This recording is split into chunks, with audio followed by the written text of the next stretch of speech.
This video is brought to you by patreon.com/worsttake. Get access to exclusive live streams and Discord servers, on-screen shoutouts, and early access to some videos when you join now. Help make sure that we can continue to make content like this by supporting the Patreon. Links are in the description down below.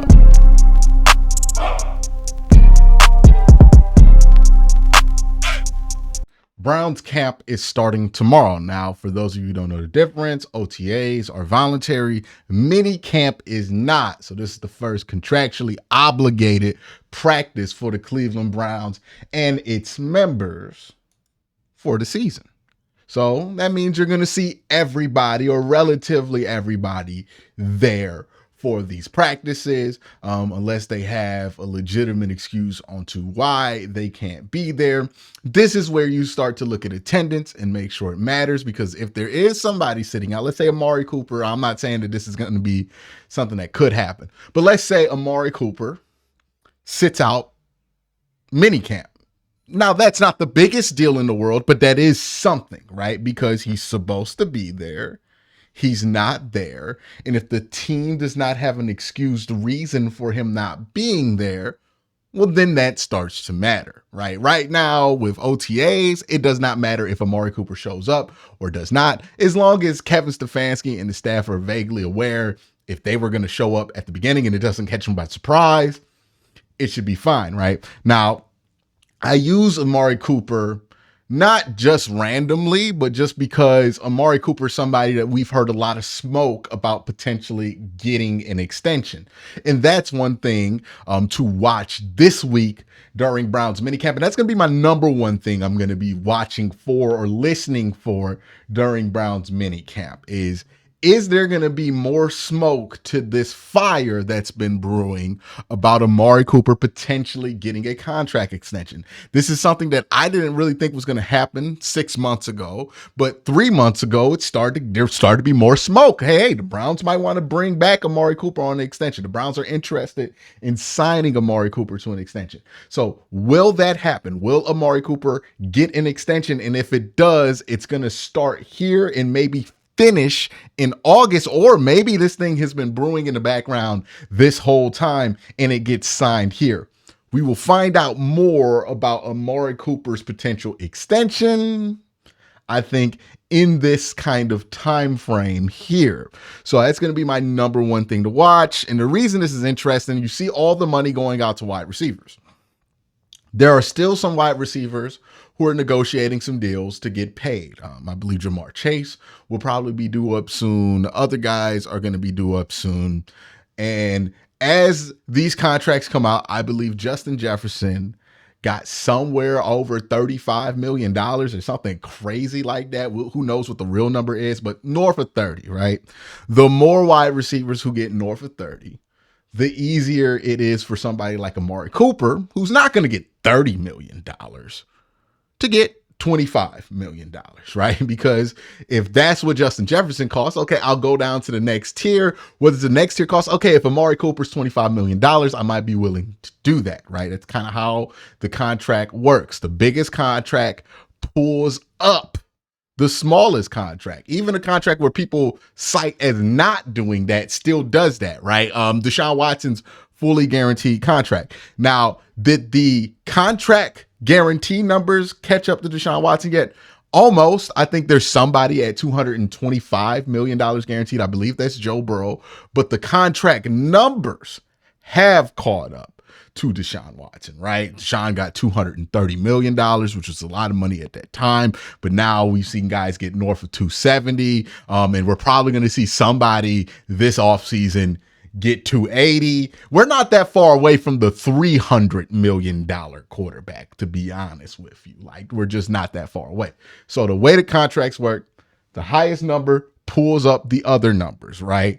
And the percentage of which that pulls up numbers depends on what tier you're in. But if you're in that tier that Amari Cooper's in, what Justin Jefferson gets does matter. Not as much as if you were in that same class of wide receiver, but still does matter. So the more you wait on Amari Cooper, the more time you get for the market to go crazier and crazier. And you might want to do what you did with Jerry Jeudy and just lock him in now at maybe you could get him at $22, $23 million.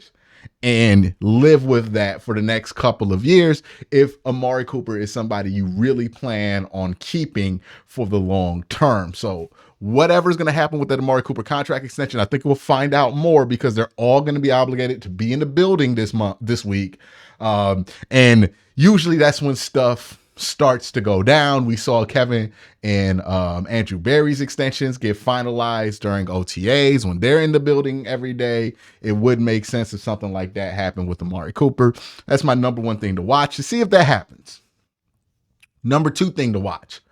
How do they use Jerry Jeudy, Elijah Moore, and Amari Cooper? Now, I think all three should be available to practice. With Amari Cooper, you never know because he's always recovering from like a random surgery he didn't tell anybody he was getting in the media, and then you find out like the first day of minicamp. I wouldn't be surprised if that situation happens again. Like with Coop, you just never know if he's going to participate in these things, and with most veterans, you never know. But if Coop, Jerry Jeudy, and Elijah Moore all participate, one of the things we've been wondering is like, okay, who's going to take what role? I anticipate that Jerry Jeudy's going to be utilized most in the slot. They're gonna kind of move him, Cooper, around, but it's going to be mainly Cooper as the X, Jerry Jeudy as the slot, and then Elijah Moore as the Z. But how you utilize these guys? Are they going to be in trip sets on the same side? Are they going to be on opposite pools? Like, how are they going to specifically want to line these guys up? What concepts are they going to try to run to gum up DBs and, other things that we'll get into once we talk about the Ken Dorsey part of what we expect from minicamp. So how they use those three wide receivers, what the overall philosophy looks like. Are there going to be more choice routes? Are we going to see those kind of things during camp? Are they going to practice that? That's going to be interesting to watch as well. The third thing, my bad, is the running back rotation. Look, the Browns are good to give us a surprise on the depth chart every year. Every year we assume that this is how the depth chart's going. Camp starts and like Jerome Ford is getting number one carries with the Cleveland Browns or something like that, or like Pierre Strong is. We're going to find out that running back rotation. How high on that rotation of backs do they have Nyheim Hines compared to D'Onta Foreman, right? Deontay Foreman. I keep forgetting his name is Deontay Foreman. Where does he land in that kind of rotation? Where is he at? Obviously, you're probably not going to see Nick Chubb at practice, but that's also another thing to consider with the running back rotation to watch during mini camps. Another thing, probably not going to happen, but hey, will Watson do anything close to a 7-on-7? Right now, he's been in individual throwing drills. So whenever wide receivers are running the route tree, he's throwing to them, but he hasn't really worked in team drills yet. If he's working in individuals, I don't see why it would be out of the question that he does 7-on-7s, but the Browns tend to be cautious about injuries. They tend to really kind of let it sit. So I think they'll go on the more conservative side and let Deshaun kind of get back to team activity sometime during camp instead of right now, and let him have that 5 weeks off. Or they might say, hey, he's going to have 5 weeks off. We'll let him throw a bit so he can see how his shoulder recovers to more of a realistic workload. I can see them going either way. It really depends on what the medical professionals involved think is the right way to go about it. And however they go about it, we will get some information out of that. But yeah, will Watson do 7-on-7s? That would be something interesting to see there. Now let's talk about the Ken Dorsey portion of this video, because this is going to be the first time we're going to see Ken Dorsey get to play with most of the tools that he's going to have in his Rolodex or his waist belt for the season. How is he going to use motion? Who is he going to put in motion? Who's going to be in what specific position, right? One of the things that we saw when Alex Van Pelt was here was he put a lot of wide receivers in the backfield, right? We did this a lot with Elijah Moore. Is that going to be something that they're going to try to do this year? Or are we going to stay away from that, get some different types of orbit screens into the playbook?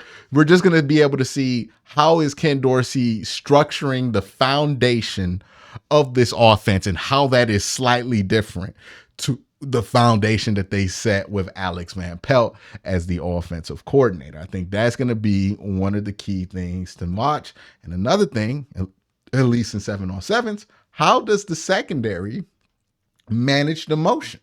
One of the things I contend with why the Browns struggled defensively against any team that ran advanced motion, let's call it advanced offensive motion.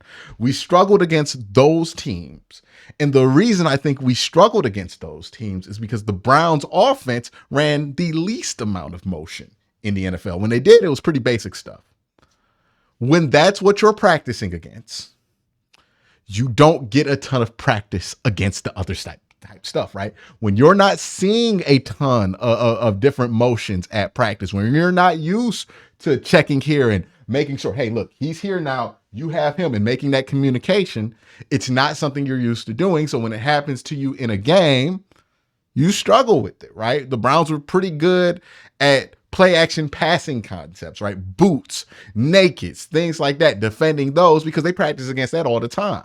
But whenever teams would roll out that motion, pair that with the play action, something the Browns didn't do very much, all of a sudden we struggle. I think it's because we didn't practice against it, right? How does this secondary practice against that kind of motion? They're going to get that kind of motion, right? The running game coordinator that you brought in / offensive line coach came from the Seattle Seahawks. That was a team that really killed us with a ton of motion. You brought in Ken Dorsey, who's known for doing that kind of motion in Buffalo. You should have some practice at these things. You should have some practice at RPOs. You should have some practice at a lot of different concepts that maybe the last crew in here weren't really super ambitious in trying, but now will be a lot more ambitious. How does the defense adjust to that? Are these guys able to communicate? Do they crash into each other a lot? We've seen a lot of bust in the secondary during minicamp. Now, again, if you see these things, it's not the end of the world. I'm not telling you to panic. I'm not telling you to sell your season tickets or anything crazy like that, but it's just something to notice because you want to know what this team needs to improve at on both sides of the ball in order to gauge if they're getting better at those things, because you're going to struggle in some areas as a football team. You're not going to be perfect, but if you know where you aren't perfect early, you can fix those things before the season starts. So this is an area where they get to kind of target in and see, hey, is this going to be a problem? They're going to stress test it. We'll see. But those are my thoughts, things to watch coming into minicamp. Let me know what you guys think in the comment section down below. Y'all have a great day. Have an even better night.